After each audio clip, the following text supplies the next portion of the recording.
Hello everyone, welcome my channel. দেখো আজকে এই ক্লাসে আমরা জাস্ট কয়েকটি ছোটো ছোটো বাক্য দিয়েছি, যে বাক্যগুলো খুব সহজে আমরা ইংলিশে ট্রান্সলেট করবো। দেখো যখন এই বাক্যের মধ্যে এখানে দেখবো আমরা সে ঘুমিয়ে রইল, আমি চুপ করে রইলাম, এখানে প্রত্যেকবার আমরা দেখতে পাচ্ছি যে এই যে রইল, হ্যাঁ, বা সে তার যে কাজ করছে সেই কাজের মধ্যে অটল থাকলো, সেই কাজের মধ্যে নিয়োজিত থাকলো, তখন আমরা কি ব্যবহার করব?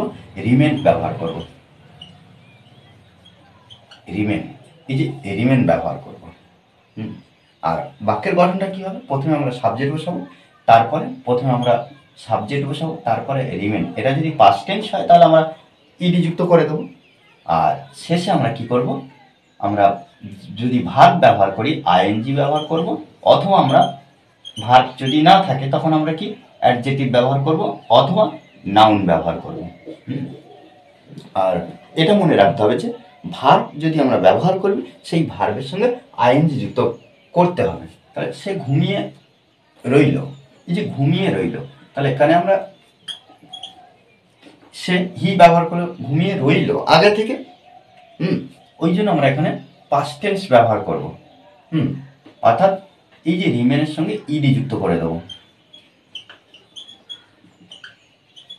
রিমেন্ড, ঘুমিয়ে থাকা, এই যে ঘুমিয়ে, স্লিপ মানে ঘুমানো, তাহলে স্লিপটা হলো একটা ভার্ব, ওই জন্য আমরা কি করব?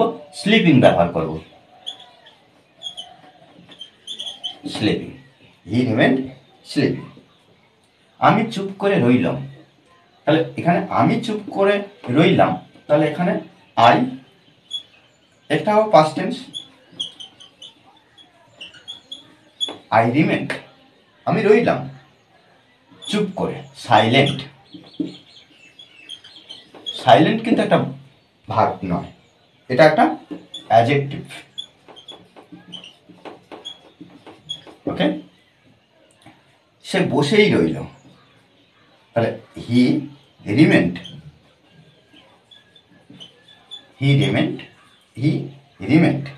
সে রইল বা বসেই ছিল, ছিল, বসে, সিটিং। ওকে, এখানে ছিল, এর জন্য আমরা ইডি ব্যবহার করছি। এখানে মনে হচ্ছে যে ছিল নেই, তাহলে আমরা ইডি ব্যবহার করলাম কেন? কারণ এখানে আমি চুপ করে বসেই রইলাম, আগে থেকে জাস্ট বসে রইলাম, বসার কাজ অনেকক্ষণ ধরে চলেছে। রাহুল খেলতেই ছিল, একইভাবে কি রাহুল রিমেন্ড, রাহুল রিমেন্ড প্লেইং, ওকে, রাহুল রিমেন্ড প্লেইং। তাহলে এইভাবে কিন্তু আমাদেরকে সুন্দরভাবে প্র্যাকটিস করতে হবে। আমরা একটা একটা গঠন ধরে সেগুলো অনেক বাক্য তৈরি করব। ওকে, আমাদের একটা কথা মনে রাখতে হবে, অনবরত প্র্যাকটিসের বিকল্প কিছু নেই। আমরা যত প্র্যাকটিস করব, এগুলো বলা প্র্যাকটিস করব, এটা লেখা প্র্যাকটিস করব, তবে কিন্তু আমাদের ইংলিশে ইমপ্রুভ হবে। ওকে, আর এই ক্লাসটি ভালো লাগলে অবশ্যই লাইক, কমেন্ট, শেয়ার। আর যারা এখনো পর্যন্ত আমার এই চ্যানেলটি সাবস্ক্রাইব করেননি তারা অবশ্যই চ্যানেলটি সাবস্ক্রাইব করে পাশে থাকবেন। Okay, thanks for watching this video.